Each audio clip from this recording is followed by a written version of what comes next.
Les affectueuses de la rue, n'est-ce pas? Pole dance, et à 22h30, il y avait un show de nu. Jamais je n'ai goûté de pénis de vache. De vache? De vache, non. Les odeurs qu'il y a ici. Toutes les fois que je viens, au moins 4 fois. Ah non, chaque fois que tu vas à Shinjuku, et est-ce que tu as déjà décidé d'aller à l'hôtel avec quelqu'un? Quelquefois? À la fin du spectacle, tu peux les donner aux filles quand elles sont libres. Tu peux glisser des billets de cette façon pour les remercier. Les garçons qui font la promotion de leur groupe d'idoles masculins.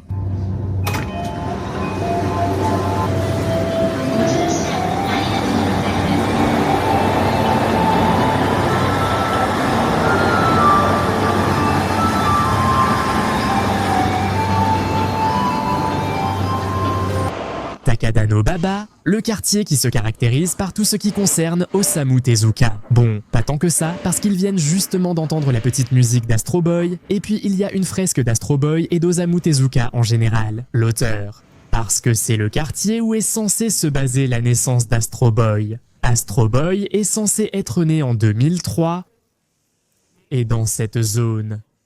J'imagine qu'ils ont choisi ce quartier justement parce que c'est ici que se trouvent les bureaux de Tezuka Productions, qui est le studio d'animation de l'auteur d'Astro Boy.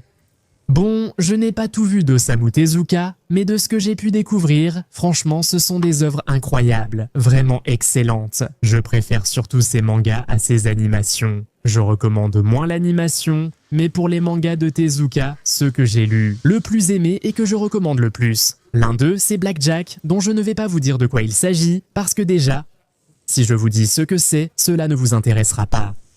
Et Inotori, Phoenix.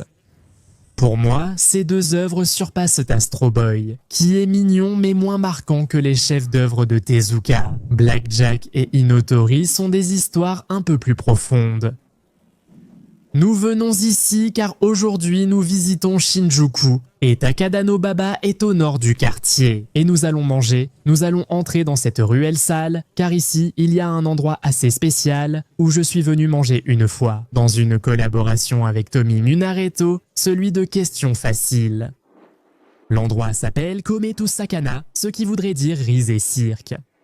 Regardez, ici ils ont un distributeur d'insectes et... Regardez le panneau, attention à ces animaux, serpent, pénis de cheval, pénis. De quoi a-t-il parlé? C'est quoi? Phoque. Il nous a montré des testicules de sanglier. Ça sent bon. Bon Dani, j'espère que l'endroit où je t'ai invité à manger t'a plu. C'est-à-dire, nous avons... pattes de crocodile, mais une petite, c'est-à-dire, elles ont aussi de grandes pattes. Mais il n'en restait plus. Un serpent entier et une bestiole dont je n'ai aucune idée de ce que c'est. Je pense qu'on le mange comme ça, tout simplement. Avec un goût de petit poisson. Petit poisson frit. Oui? C'est ça, le goût. Bien. N'est-ce pas? C'est comme manger du poisson. Maintenant, regarde la patte de crocodile. Il dit qu'on mange tout avec la peau, sauf la partie crue de la main qui ne se mange pas. C'est bon, un peu plus dur et fibreux que le poulet. Mais c'est différent du poulet. Et c'est bon, c'est bon. Le serpent nous a dit que... Les os, ils sont un peu durs, c'est-à-dire, ça dépend de chacun. Enfin, ils sont comestibles, après c'est à chacun de décider s'il les mange ou pas. Oh oui, c'est dur, c'est dur. Voilà la tête. Ah, c'est ouvert en bas. Allons pour la tête. Je mange les os comme si c'était du cartilage. Ici, on mange beaucoup de cartilage de poulet. Oui, ce fameux cori-cori. Ça n'a pas beaucoup de goût. Disons que ça se rapproche plus du goût du poulet, mais ce n'est pas du poulet. Tout a le goût de poulet. Le problème, c'est que si tu ne manges pas l'os, c'est difficile à manger. C'est-à-dire que... Le gars là nous a dit qu'il fallait l'éplucher comme si c'était une cuisse de poulet. Mais c'est très difficile à éplucher, c'est très difficile à éplucher.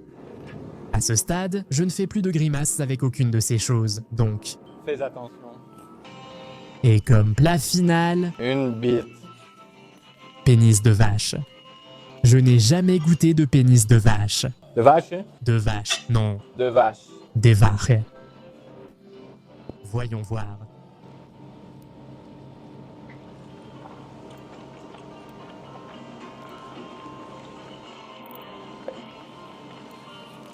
C'est très bon. Ah oui. C'est délicieux ça. La chose la plus proche que je pourrais dire, c'est le goût du chinchulin, des tripes. On sent beaucoup de collagène et de graisse. C'est très tendre. Ce n'est pas une saveur très prononcée. C'est caoutchouteux. C'est caoutchouteux. C'est caoutchouteux. Mais c'est très bon. Je n'aurais jamais pensé autant aimer le pénis. Exactement. Les surprises de la vie. Non, c'est vraiment, vraiment, vraiment bon. Oui, c'est bon. Celui-ci et le crocodile sont les meilleurs. Non, ça pour moi c'est le gagnant d'aujourd'hui. Oui, oui, oui, oui, je dis que j'aimerais aller à la boucherie pour ça. Donne-moi 2 kilos de verges de vache et mets-les sur le grill. Non, non, les gens passent à côté de quelque chose de vraiment bon. À cause des préjugés? À cause des préjugés, à cause des préjugés, à cause de l'aspect psychologique. En réalité, c'est une pièce pour moi. Non, je le veux à tous mes barbecues. Eh bien, on va louer des vélos avec l'application Hello Cycling. Déverrouillé. Ici, ce bâtiment abritait à l'origine Tezuka Productions. Mais il est déjà assez vieux et ils ont déménagé ailleurs. Mais j'adore parce qu'en face il y a un magasin de bonbons. Ah, regarde. Ils ont des objets avec des visages d'Astro Boy. Et bon, puisqu'on y est, on va l'essayer. Un dessert, on va l'essayer. Je n'arrive pas à y croire. Ce magasin est apparu dans un épisode de Blackjack. Il est apparu dans un manga. Blackjack, comme je ne l'ai pas lu en entier, je n'ai jamais vu ça. Mais bon, apparemment, il y était. Et celui-ci, bien sûr, c'est un autre manga qui parle sûrement du quartier. Bon, voyons. On va goûter le manju qui a le visage de Tetsuya Natomu, Astro Boy. Regarde, comme c'est joli comment ils sont faits. Regarde. Oh. Voici le nouveau studio de Tezuka Productions. Mais on ne peut pas y entrer. Je reste planté là, à l'entrée. C'est bon, c'est savoureux, normal, ce n'est rien d'extraordinaire, mais ça va. Et il y en a un autre du Ranchan qui serait, beaucoup la connaissent sous le nom d'Astrita. De Anko, une pâte sucrée de haricots rouges, haricots, fèves, haricots blancs, haricots rouges. J'adore ça parce que comme je connais des gens de beaucoup de pays, il y a déjà certains mots que je sais dire dans différentes langues, mais je ne me souviens jamais lequel est le toronja. Le pamplemousse. Et ici, c'est la zone de Danchi, non? La zone où il y a plein, mais vraiment plein de logements subventionnés par le gouvernement. En fait, j'avais fait une vidéo il y a environ 4 ans sur le sujet des personnes pauvres, des gens qui vivaient grâce au gouvernement. Dans un logement décent, certes, mais avez-vous vu combien il y a de logements ici? Ce n'est rien, même pas un dixième de la réalité. Mais cette zone est complètement remplie de logements où personne ne paie de loyer, ou alors on paie un loyer extrêmement bas. Pour un appartement qui, dans n'importe quelle autre ville, pourrait te coûter 600, 800 $, ici ça te revient peut-être à 200 $. Et ici, ce qui attire le plus l'attention, c'est qu'il y a 1, 2, 3, 4 étages, on peut monter vers le haut, et ces immeubles n'ont pas d'ascenseur. Il y en a certains qui en ont, mais regardez. Là, il y a 2 portes et les escaliers continuent, il y a un ascenseur. C'est-à-dire, il n'y a même presque pas de couloir dans cette zone. Comment une personne fait-elle pour vivre ici? Normalement, ils laissent ça aux personnes âgées, qui n'ont pas cotisé suffisamment pour la retraite, qui ne touchent pas assez. Il s'agit généralement de personnes seules, comme des veufs, veuves ou célibataires, aux faibles revenus, ou aussi des cas de personnes qui ont été victimes de violences familiales ou des mères célibataires. Et malgré le nombre de logements qu'il y a ici, ils sont tous pleins. Parce que, vous voyez, il y a toujours des gens qui veulent vivre dans un endroit comme celui-ci. Parce que les logements sont décents, ils sont spacieux et ils sont très bon marché, c'est-à-dire qu'ils valent la moitié ou un tiers de ce que coûterait un vrai loyer, vu la taille des chambres. Bien sûr, on donne toujours la priorité aux mères célibataires, aux personnes âgées qui ne peuvent pas payer un loyer normal, aux gens qui reçoivent déjà des aides. Le fait est que dans cette zone, autrefois, comme il y avait beaucoup de monde qui vivait ici, il y avait beaucoup de petits magasins qui, en gros, survivaient grâce aux gens qui vivaient ici. Mais la plupart des magasins qui sont de ce côté sont déjà tous des magasins à moitié abandonnés. C'est-à-dire, déjà, la majorité des magasins ont déjà fermé.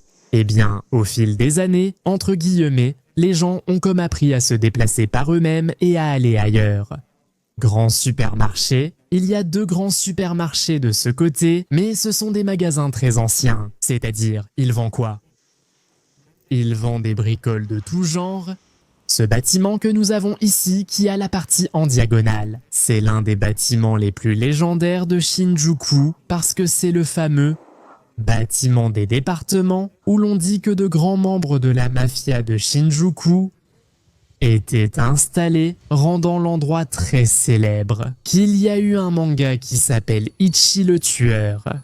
Et si on tape sur Google Ichi le tueur, Manoir Yakuza, et tu vois ça, c'est génial. Dans le manga, ils l'ont fait un peu plus grand, mais c'est très facile à identifier parce que ce n'est pas très courant de voir ce type d'architecture.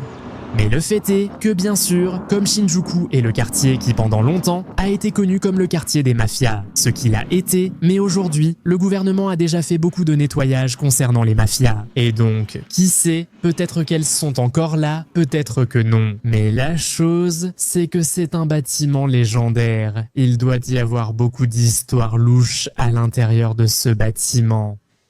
Les voies ferrées de ce côté-là nous emmènent vers le quartier coréen, et de l'autre côté, vers le quartier plus à l'ouest ou central. Mais ce sont aussi des environnements très animés, très commerciaux, mais assez différents. Ici, par exemple, nous avons une boutique du Népal, en face, une du Vietnam, de la nourriture halal. L'ambiance ici est différente. Regardez, il y a des jeunes d'Afrique là-bas. J'ignore leur origine. Une autre chose qui attire beaucoup mon attention que je vois d'ici, c'est qu'il y a une enseigne Western Union. Les Japonais ici ne savent même pas ce qu'est Western Union. Envoyer de l'argent dans d'autres pays en espèces, c'est très rare, et ici, bien sûr, il y a un Western Union. Et bien sûr, beaucoup de gens qui vivent ici aident sûrement leur famille. Et ils envoient de l'argent dans des pays où ils n'ont pas de méthode plus moderne, et donc, ils utilisent Western Union et ce genre de choses. Newari Antakari. Je n'ai aucune idée de ce que ça peut être, mais il est écrit Népal. Voyons voir. Bon, ils vendent des fruits. Bon, ils vendent des plats qui sont assez courants, mais il y a d'autres choses qui ne le sont pas autant. Bon, ceci, par exemple, je ne sais pas ce que c'est. Ça s'appelle yarebi. Yarebi. Ceci, c'est du nimkin. Qu'est-ce que le nimkin? Des boulettes de riz. Ce sont comme des petites boulettes de riz où ça ressemble à quelque chose de similaire. Il y aura toujours des produits, boissons et plats chinois, ainsi que les ingrédients nécessaires. Le Durian, qui est un supermarché vietnamo-chinois, qu'est-ce qu'il se passe? Ouf, les odeurs qu'il y a ici.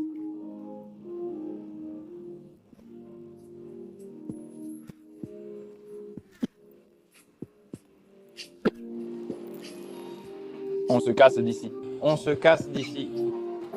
Et ça, c'était un quartier. Et ça, c'était un supermarché sino-vietnamien. Oh mon Dieu, l'odeur. Je voulais jeter un coup d'œil, mais l'odeur était... Un chien mort.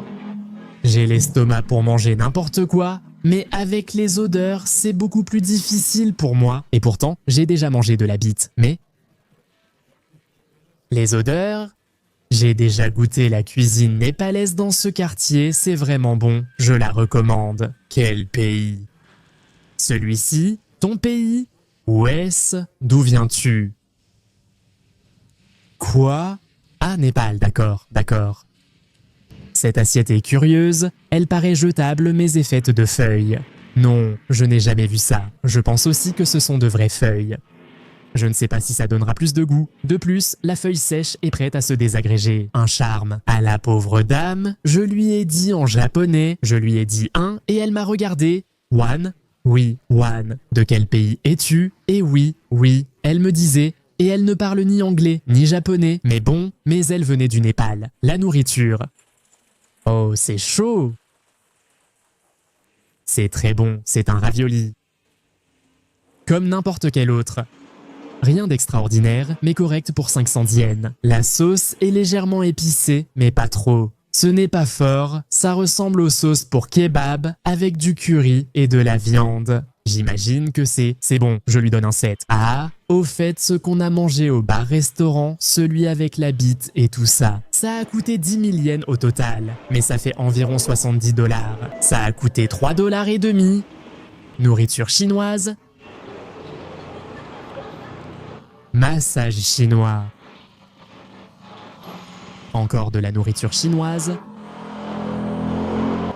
Et j'adore qu'il y ait un café à chat juste à côté. C'est-à-dire, c'est le quartier le plus diversifié de tout Tokyo. Tu as des chats, des gens affectueux, de la nourriture népalaise, chinoise, coréenne. Ce quartier est vraiment très diversifié. Une salle de porno en réalité virtuelle, une salle de manga, un Don Quichotte, un supermarché. Là-bas, il y a un karaoké, un restaurant japonais, un Family Mart et un autre supermarché. Nourriture chinoise, une salle de jeu, un commissariat, un temple, un autre 7-Eleven et le McDonald's. En traversant les voies, l'ambiance change. Ici, il y a plus de monde, plus de japonais, plus de filles. Même les camions qui passent ont de la publicité pour des cosmétiques. Et bien sûr, le quartier coréen cartonne ici. Mais celui-ci est très curieux, car c'est un quartier où il n'a jamais été prévu que le tourisme se concentre. Par conséquent, ce sont des rues très ordinaires, étroites, mais remplies de boutiques coréennes. Et les filles très apprêtées qui viennent ici parce qu'elles adorent la culture coréenne, s'habillent de façon très mignonne et sont bien maquillées. C'est comme sortir dans le quartier coréen. Et on ne peut même plus marcher. Regarde-moi ça. Ah, regardez les garçons. Les garçons qui font la promotion de leur groupe d'idoles masculins.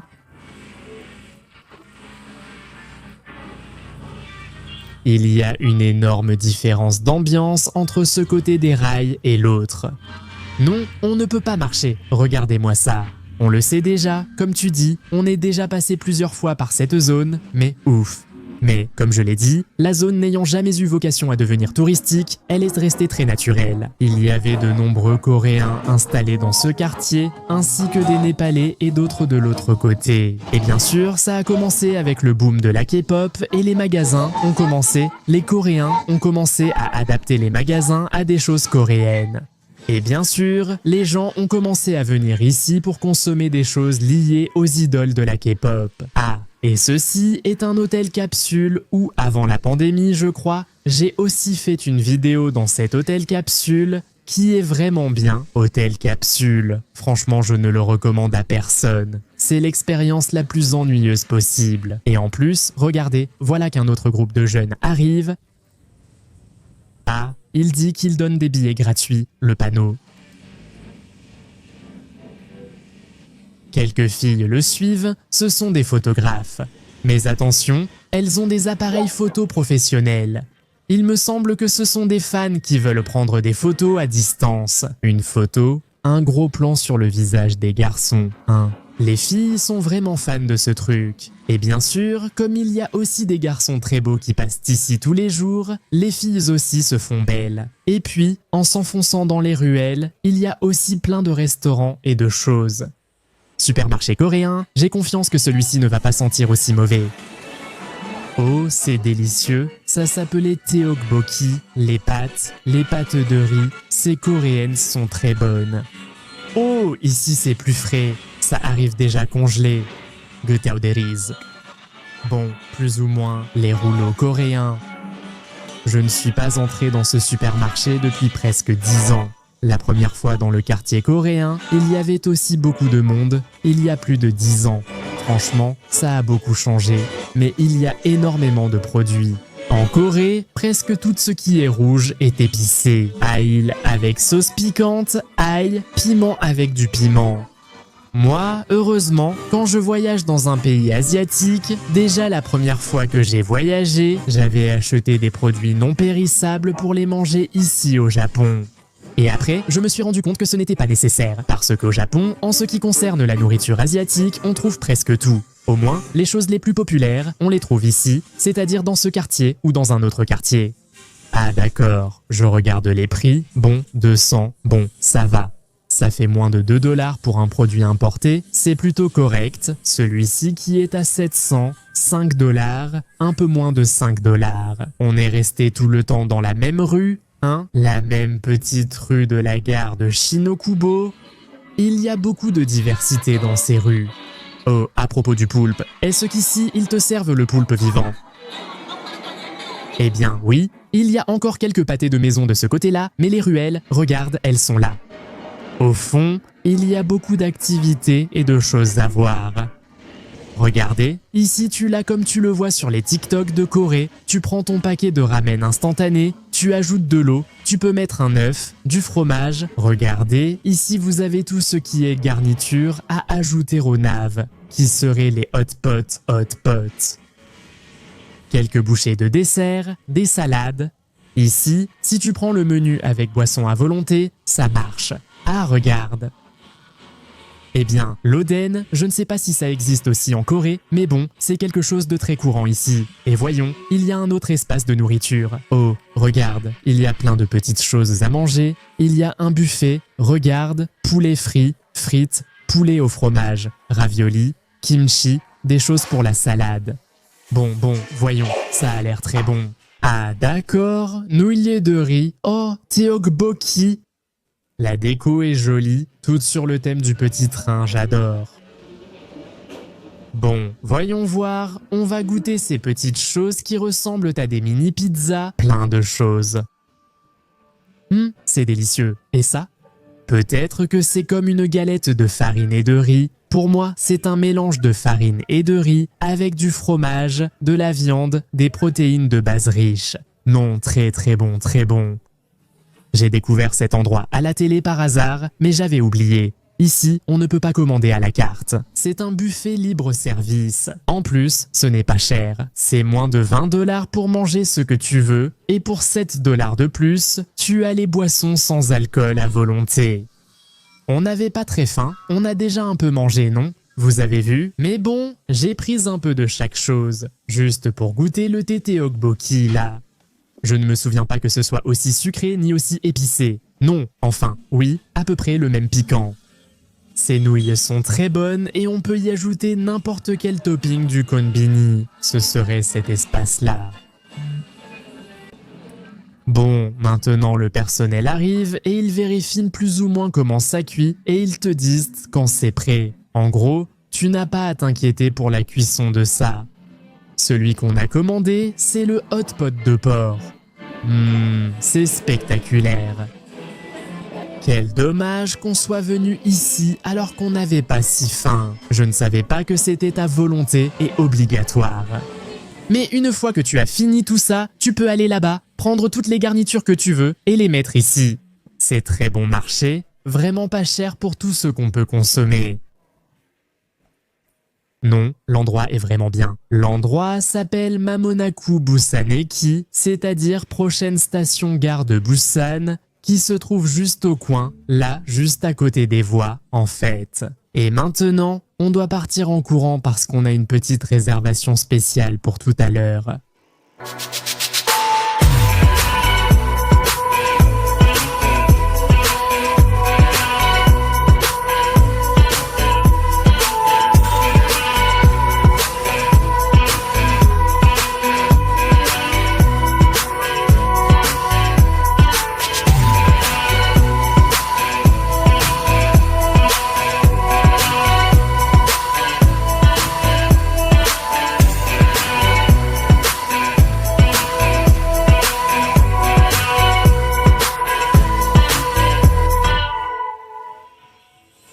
Comment ça fonctionne ici? C'est un endroit où l'on peut boire avec les filles et profiter d'un spectacle de danse. Avec une seule boisson, tu peux rester autant de temps que tu veux. Jusqu'à minuit, ce forfait coûte 6500 yens, soit 45 $. Il y a aussi une formule open bar d'1 heure ou de 90 minutes. 1 heure coûte 4000 yens, 90 minutes 5500 yens. La question des pourboires. Le pourboire de base est de 10 billets pour 3000 yens, soit 20 $. Ensuite, il y a le seau de billets, qui contient 100 billets et dont le prix par unité diminue. À la fin du spectacle, tu peux les donner aux filles quand elles sont libres. Tu peux glisser les billets de cette façon, comme remerciement. Voici comment on gère les pourboires. On appelle cela une demande. Pour 3000 yens, si tu vois une fille qui te plaît, tu peux demander à parler spécifiquement avec elle. Et c'est comme ça que ça se passe. En général, est-ce qu'elles parlent toutes anglais? Environ 3 ou 4 filles, même si moi je ne le parle pas. Rumi-chan, tu es aussi dans l'émission? Oui, j'y participe. Je suis aussi danseuse. Je suis danseuse au sol, mais je participe aussi au pole dance, avec d'autres chorégraphies. Il a un parfum exceptionnel. Ça sent super bon, vraiment. C'est fou. Ce parfum me réchauffe. Atenesio. Arigato, kampai. Arigato, kampai. L'endroit est très bien et très facile d'accès parce que c'est juste là. Le Godzilla, voilà le Godzilla, et c'est là où se trouve le petit cœur. En descendant les escaliers, le premier étage, le premier sous-sol. Mais achetez des pourboires parce que les filles le méritent. Très bon spectacle. Bon, et ici c'est la zone où se trouvent les filles qui, les affectueuses de la rue, non ? En fait, la plupart d'entre elles sont étrangères, asiatiques d'ailleurs, philippines, vietnamiennes, thaïlandaises. Je crois que c'était l'année dernière. En fait, la police est venue et a arrêté plusieurs filles. Et ça a fait que beaucoup de japonaises ont arrêté de traîner par ici. Maintenant, ce qui me surprend beaucoup, c'est qu'elles soient directement dans la rue et ne travaillent pas dans un établissement alors qu'elles pourraient travailler de manière plus sûre. Mais bien sûr, je me dis aussi que ça a du sens, parce qu'elle ne perd pas de commission aux établissements, non, c'est-à-dire, elle garde 100% des gains. Je suis déjà fatigué de parler des Toyoko Kids. Voici la zone des Toyoko Kids, où le week-end, des jeunes se réunissent qui ont en quelque sorte des problèmes, la plupart ont des problèmes chez eux et tout ça. Et ils viennent comme pour se réfugier entre amis, et parfois dans une mauvaise compagnie. Je suis avec mon ami Sora-chan. Coucou, coucou. Sora-chan, allons résoudre les mystères dès le début. Ah, d'accord. Et toi, qui es-tu? Je suis un homme. Très bien. Et que fais-tu dans la vie? Je crée du contenu adulte sur OnlyFans. Et alors? Tu es au Japon pour un moment ou comment ça se passe? Eh ben oui, tu vois, et j'ai eu l'opportunité et je me suis dit, bon, pourquoi pas? Il faut venir ici à Toyoko. Et tu t'es fait des amis parmi les Toyoko Kids? Oui, je passe beaucoup de temps ici. Ils sont très ouverts aux amis étrangers. Et quelles anecdotes as-tu sur les rassemblements d'ici? C'était juste après mon arrivée. Une amie espagnole et moi sommes venus ici. Et puis, tu sais, qu'on nous achète des boissons, qu'on nous achète du Strong Zero, tout ça. Et puis, il est arrivé un moment où on était vraiment mal et on acceptait tout. C'est-à-dire qu'on acceptait même les boissons déjà ouvertes. Plus rien n'avait d'importance. Donc, on soupçonne que quelqu'un a mis quelque chose dans notre boisson parce que c'était très... ce qui nous est arrivé était très similaire et en même temps. Ni elle ni moi ne nous souvenons, à part quelques rares fragments, ce qui ne nous arrive pas d'habitude, tu vois. Mais il ne t'est rien arrivé de dangereux? Non. Heureusement, on a rencontré d'autres personnes qui parlaient espagnol. Et donc, ils se sont occupés de nous et on a fini par aller dormir chez l'un de ces garçons et il ne nous est rien arrivé. Tout s'est bien passé. Au fait, Shinjuku est le quartier le plus sale de tout Tokyo. Je veux dire, le matin, c'est incroyable la quantité de déchets qu'il y a dans la rue parce que tout le monde est déjà ivre. C'est un quartier de fête. Et pour la première fois de ma vie, je vois des poubelles. Je veux dire, ils ont enfin daigné installer des poubelles. Il faut reconnaître qu'aujourd'hui je trouve la rue assez propre, mais d'ici 2 heures, plus personne ne se souviendra des poubelles. Et maintenant, on a fait un petit tour à Shinjuku Nichome, qui est le quartier gay. Honnêtement, je crois que c'est la première fois que je viens ici aussi tard le soir. Il est 10h du soir, ça devrait être 1 heure de pointe. Franchement, l'ambiance est conviviale. Ce sont juste quelques rues, ce n'est pas grand, mais il y a des bars un peu partout. Et il y avait un endroit où un gars est venu vers nous et a dit « Hé, comment ça va? Vous venez d'où ?» Et voilà, si vous voulez, il y a un spectacle. L'entrée est plutôt attrayante. Et il disait qu'à 10h30, il y avait... Enfin, qu'ils ont du pole dance et tout ça, et qu'à 10h30, ils avaient un spectacle de nu. Donc, pour ceux qui veulent, cet endroit qui s'appelle Kingdom, prometteur. Est-ce que, par exemple, on t'a déjà fait du nampa? Oui, ça m'arrive souvent. Ça m'arrive souvent, surtout ici et près de la gare, qu'on me fasse du nampa. Le plus drôle, c'est que souvent je leur dis non, que je n'en ai pas envie, en disant « Non, ça va, merci ». Et ils me répondent, tu sais, ils continuent à insister. Oh, non, non, non, s'il te plaît, allons à l'hôtel. Et moi, je leur dis, je suis un homme. Beaucoup réagissent par ah, d'accord, désolé. Mais d'autres insistent, je m'en fiche, allons à l'hôtel. Et c'est comme. Tu sais combien de personnes t'ont dragué? Honnêtement, je ne sais pas. Yoz, chaque fois que je viens, c'est au moins 3 ou 4 fois. Ah non, non, à chaque fois que tu mets les pieds à Shinjuku. Oui, c'est ça. Ils t'ont fait ça aujourd'hui? Je viens d'arriver aujourd'hui, donc on ne m'a pas encore fait aujourd'hui, mais la nuit est encore jeune. Bien sûr. As-tu déjà accepté d'aller à l'hôtel avec quelqu'un? Quelques fois. Alors, Sora-chan, on va l'interviewer dans le podcast Sans Peur Podcast qui va sortir, je ne sais pas, dans quelques semaines. Tout va bien, mais l'entretien a eu lieu il y a environ 3 mois. De ce que tu nous as raconté cette fois-là, est-ce que tu as une nouvelle anecdote? Eh bien, je ne suis pas retournée à l'hôtel avec quelqu'un récemment. Ils sont très lourds. Ils sont très lourds. Je ne dirais pas que c'est aussi grave que le harcèlement au Mexique, mais ils sont très insistants. Ils n'abandonnent pas. La persévérance est bien là. Ah, d'accord. Ça m'étonne que tu dises que ce n'est pas comme au Mexique. Le harcèlement n'est pas aussi fort qu'au Mexique.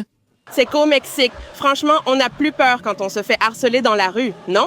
Je pense qu'ici, il ne se passera rien d'autre que de te déranger un instant. Ah, qu'il soit très lourd, c'est tout. Oui, au Mexique, c'est pareil, tu sais, où ils te disent aussi. Tu ressens du danger. Oui, et en plus, ils te disent des choses plus cochonnes, non? Je veux dire, ici, c'est plutôt, tu ne veux pas t'amuser un peu? Clin d'œil, et c'est tout. Eh bien, si vous voulez plus de spoilers sur les expériences que Sora-chan a eues ici, restez attentifs et abonnez-vous au podcast Sin Miedo Podcast. Tes réseaux sociaux. Oui. Vous pouvez me trouver sur pratiquement tous les réseaux, sous le nom de Pocket Sora. Et là, vous trouverez tous mes liens et toutes mes choses un peu louches, mais aussi mes trucs normaux. D'accord. La vidéo était plutôt variée, non? Bon, on se voit la prochaine fois. Un salut à toi, à ta famille, à ton animal de compagnie et à ce connard de voisin. Ciao. J'imagine que la moitié de cette vidéo a déjà été publiée, non? Quel vol! Mais bon, c'est comme ça les gars, mais c'était quand même amusant.